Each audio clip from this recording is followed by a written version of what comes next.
Good afternoon, students. I'm Professor Cosme. Welcome to History 101. I will be subbing for Professor Curtis.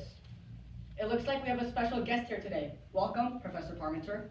Before we dive into our slides today, I will explain the difference between repatriation and deportation. Repatriation means the return of someone to their own country, whereas deportation means the removal from a country of a foreigner whose presence is unlawful or harmful to someone. Today, we will be talking about the Mexican Repatriation. What is the Mexican Repatriation? As you can see here, class, it is an act to remove Mexican ancestry from U.S. to Mexico. It lasted from 1929 to 1936, and approximately a total of 2 million Mexicans and Mexican Americans were deported. Put your attention on the left image. This image shows hundreds of Mexicans being deported by train to Mexico. The image on the right shows a political cartoon of Uncle Sam forcing out Mexicans out of the U.S. Side note, Uncle Sam represents the United States government.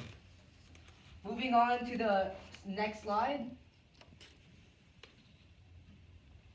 Since this took place during the Great Depression, the Mexican Repatriation was created to help white Americans get employment.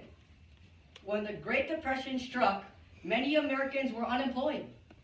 They're willing to take jobs they didn't do before in order to provide for their family. But those were no longer available because of Mexicans and other nationalities. So the politicians decided to come up with this act to help with the unemployment issue.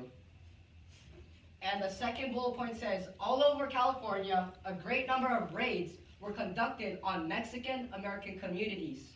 With that, many Mexicans left on their own because they were facing pressures and at times threats from local authorities, and many were never able to return to their country of birth.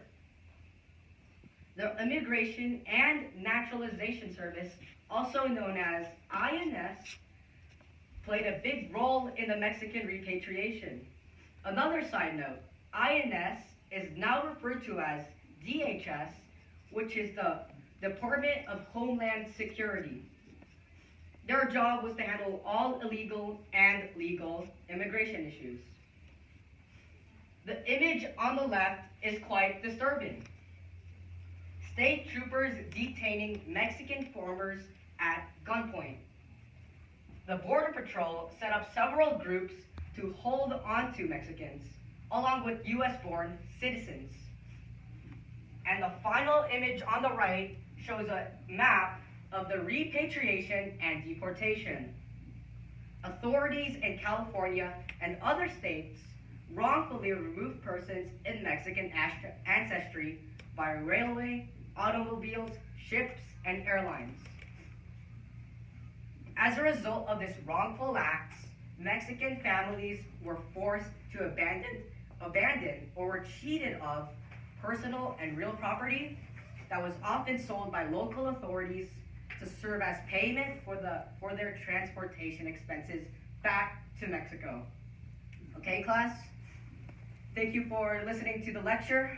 Hope you learned something today, and class dismissed.